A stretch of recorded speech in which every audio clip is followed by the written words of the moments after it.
Dalam nama Bapa dan Putra dan Roh Kudus, amin. Bapa di surga, kami mengucap syukur dan terima kasih. Engkau memberikan kepada kami Santa Marta dan Maria, di mana kami harus bisa memahami dan mengerti bahwa hati kami Kau ciptakan hanya untuk Engkau. Semoga meski kami punya banyak kebutuhan-kebutuhan yang seringkali mengganggu, menggelisahkan kami, semoga hati kami terpaut, terikat hanya kepadamu. Maria telah memilih bagian yang terbaik, kata Yesus kepada Marta. Bantu kami ya Bapa, untuk memiliki hati utuh dan tunggal hanya untuk Engkau. Terpujilah namamu kini dan sepanjang segala masa. Amin. Saudaraku terkasih dalam Kristus, bacaan Injil hari ini berkisah tentang dua wanita saudari, Maria dan Marta, yang menjadi sahabat Yesus, yang tinggal di Betani, tempat Yesus seringkali mengunjungi mereka, sehingga mereka seringkali mendengarkan apa yang diajarkan Yesus kepada mereka. Dan ada saudara mereka yaitu Lazarus. Nah, hari ini kita mendengar bagaimana para rasul dan Yesus mengunjungi mereka, dan Marta sibuk dengan banyak hal, mempersiapkan mungkin makanan, minuman, segala sesuatu untuk kebutuhan mereka. Jadi kurang lebih mungkin ada 15 orang sedemikian. Nah, pada saat Marta ini sedang sibuk mendengarkan, ternyata Maria hanya duduk di kaki Yesus dan mendengarkan, memandang Yesus. Dan Maria dan Marta mengeluh kepada Yesus, "Jangan kau biarkan saudariku itu untuk membantu aku. Tidak hanya mendengarkan apa yang kau sampaikan." Dan Yesus semacam dalam tanda petik menegur, bukan menegur, tapi membenarkan, mengajarkan motivasi yang lebih tepat. Maria telah mengambil bagian yang terbaik dalam hidupnya. Saudaraku terkasih dalam Kristus, contoh Maria dan Marta ini sangat terkenal di dalam gereja kita, dalam iman kita. Dan orang seringkali Maria profil tipe orang yang doa, kontemplatif. Dan Marta adalah orang yang bekerja. Ya. Pemisahan ini, pembagian ini tidak seluruhnya benar dan tidak seluruhnya tepat. Seolah-olah antara kerja dan doa itu sesuatu yang bertentangan, sesuatu yang konflik gitu. Ketika orang sungguh-sungguh bekerja tanpa doa, atau sebaliknya orang berdoa tanpa kerja. Ya. Tentu saja ada kombinasi antara itu, harus ada integrasi, harus ada sinergi antara doa dan kerja. Dan itu harus demikian.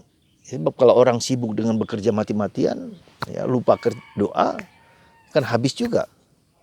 Demikian juga ketika orang hanya berdoa saja tanpa kerja juga tidak benar juga. Ya.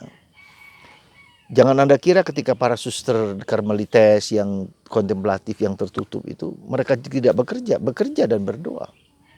Jadi sebetulnya bukan soal kerja dan doa, pemisahan antara dua, tetapi sebetulnya bagaimana integrasi antara doa dan kerja bukanlah dua hal yang terpisah, tetapi merupakan satu kesatuan. Itu yang bagaimana dalam tradisi Karmel kita menyebut sebagai hidup di hadirat Allah. Dimanapun, kapanpun, entah dia bekerja, entah dia berdoa, entah dia entah dia melakukan apapun juga, Tuhan hadir di sana dan Tuhan meminta kita untuk menyadari kehadirannya. Itu yang sebetulnya idealis ya dari doa yang sesungguhnya. Jadi kita tidak mempertentangkan dua hal ini, tidak memisahkan sama sekali secara ketat. Tidak, ya. Tetapi merupakan satu kesatuan, merupakan sesuatu yang sinergi. Bagaimana dalam kehidupan kerja pun saya masih bisa merasakan kehadiran Tuhan dan berusaha untuk merasakan kehadiran Tuhan. Ya. Nah, itulah yang jembatan untuk itu adalah sebetulnya kalau mau dikatakan jembatan itu adalah doa batin, doa singkat itu. Ya.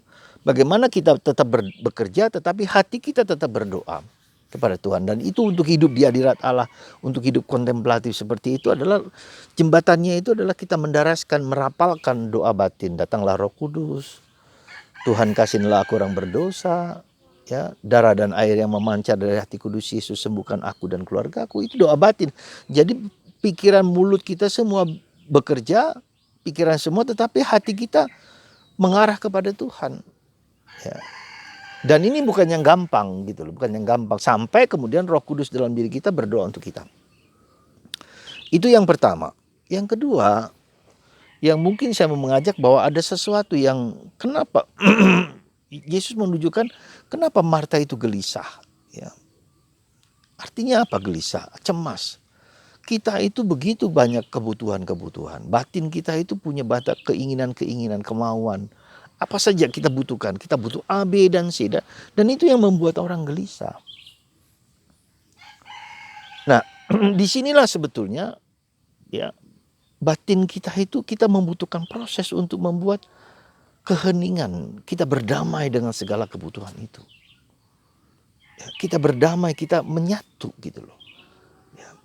Ketika orang punya luka batin, ketika orang punya masa lalu, ketika orang punya dosa, itu sulit sekali dia hening. Mendengarkan, duduk, diam, bersemuka dengan Allah. Mendengarkan sabda Tuhan. Meluangkan waktu untuk diam itu susah karena ada begitu banyak keinginan-keinginan yang muncul di permukaan. Maka seringkali saudaraku terkasih, orang mengeluh pada saya, "Romo, doa hening itu susah, bukan main, pikiran macam-macam dan segala macam. Bagaimana saya bisa hening?" Itulah. Karena kita punya dosa, karena kita punya luka batin, karena kita punya masa lalu, problem-problem yang belum selesai di masa lalu. Itu yang membuat hati kita gelisah, dan itu yang membuat kita tidak bisa tenang, tidak bisa konsen, tidak bisa fokus ketika kita berdoa. Dan saya kira itu yang mau disampaikan oleh Yesus.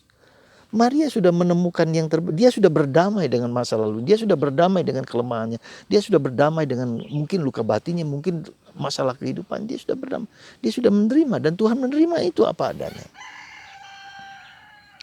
Jadi ini yang menurut saya keheningan batin itu adalah suatu bentuk di mana kita harus mengolahnya, mengolah hidup batin kita, mengolah hidup masa lalu kita, mengolah mungkin luka batin, mungkin penderitaan, mungkin salib kita, mungkin dosa kita olah. Dan Tuhan menerima itu, Tuhan mengerti itu, Tuhan memahami itu, Tuhan menerima kita apa adanya. Sekali lagi Tuhan menerima aku apa adanya, ya, sebagaimana aku ada, dan Tuhan mengasihi aku. Dia tidak menuntut lebih. Seperti ingat selalu kita lihat dalam anak yang hilang itu. Kita ingat selalu dengan apa namanya wanita yang kedapatan berbuat zina. Aku tidak menghukum engkau, aku tidak mengadili engkau. Ya. Jadi inilah yang kita sebut dengan single heartedness gitu loh. Ketunggalan hati hanya kepada Tuhan, menjalankan kehendak Tuhan. Ya, makananku adalah menjalankan kehendak Tuhan, dan itu yang sebetulnya membuat hati kita tenang, satu. Ya, jadi saudaraku terkasih dalam Kristus, coba kita ceklah dalam diri kita sendiri. Mengapa kita begitu gelisah, begitu banyak kebutuhan, begitu banyak keinginan. Dan kita ingin keinginan, kemauan itu dipenuhi. Padahal tidak mesti dan tidak harus, ya kita persembahkan kepada Tuhan. Tak mungkin, karena keinginan itu ribuan, ratusan, dari pagi sampai malam kita butuh sesuatu. Dan itu yang membuat orang gelisah. Apakah Dan kedua, kita suka sekali mengontrol orang lain. Mengontrol orang lain, mengontrol diri sendiri, mengontrol keinginan kita. Dan ketika keinginan itu terus masuk, deresap dalam pikiran, dalam seluruh kita, lalu cemas. Disitulah kita belajar untuk menyerahkan. Ya, kalau Anda perhatikan hari ini, Santa Faustina kita rayakan. Belajar menyerahkan hidup kita, problem kita ke dalam hati kudus Yesus. Hati Yesus yang memancarkan sinar kepada orang-orang, kepada dunia. Ya, jadi bahwa apakah kita punya kegelisahan, punya kemauan, kebutuhan, pasti, gak mungkin tidak. Tapi ketika itu kita persembahkan kepada Tuhan. Belajar mempersembahkan, belajar memberikan itu kepada Tuhan. Dan membiarkan Tuhan mengisinya. Kita akan tenang. Kita akan damai, dan kita akan mencari apa yang paling esensial dalam hidup kita, yaitu kehendak Tuhan dan menjalankan kehendak. Dan itulah yang dilakukan oleh Santa Faustina, dan itulah yang dilakukan oleh Maria. Entah itu Maria saudari Marta atau Maria bunda kita. Hatinya tenang. Karena bersandar kepada Tuhan. Sekali lagi bersandar kepada Tuhan. Kalau kita tidak bersandar kepada Tuhan, kalau tidak mempersembahkan hidup kita pada Tuhan, saya yakin kita tidak akan tenang, tidak akan damai. Dan tentu saja ini butuh proses, butuh perjuangan dan butuh pergulatan. Jadi kalau bukan berarti kita tidak butuh keinginan-keinginan itu kita matikan, tidak. Tak akan mungkin dimatikan. Semakin kita tekan dan semakin kita matikan, kita semakin stres. Tapi kita angkat, kita persembahkan kembali kepada Tuhan, ini kehendak. Terus memurnikan. Ya, entah baik, entah tidak, apa saja kita persembahkan. Dan saya katakan mempersembahkan hidup, diri, keinginan, kebutuhan bukan yang gampang. Tapi itu yang harus dikatakan, yang Yesus katakan. Mari saudaraku terkasih, kita meniru Maria. Tapi juga dengan begitu kita tidak menisbikan pekerjaan kita. Bersikap seperti Maria, tidak menisbikan, tidak menghilangkan pekerjaan kita. Jadi dalam pekerjaan pun kita menjadi fokus. Menjadi orang bilang bekerja dengan hic et nunc. Now, sekarang dan di sini. Kita fokus kepada apa yang sedang kita kerjakan. Dan Tuhan di situ. Bekerja di situ pada saat kita sedang bekerja dengan fokusnya itu hadir. Maka kita menjadi konsen dan fokus. Ya, tidak pikirkan nanti, ke belakang, besok. Now. Oh, ini menjadi sesuatu yang ada satu buku yang karangan Eckhart yang now, the power of now, the power of hic et nunc, the power of sekarang, saat ini 100%. Apakah aku bisa memberikan 100% ketika aku bekerja, ketika aku berdoa, ketika aku melakukan sesuatu? Itu kuncinya. Semoga Anda dan saya belajar mempersembahkan hidup dan belajar untuk diam dan hening sekarang dan saat ini.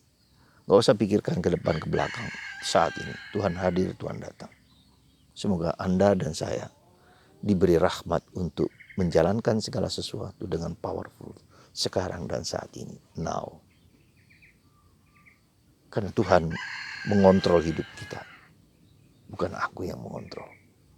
Tuhan berkati Anda. Bapa, Putra, dan Roh Kudus. Amin.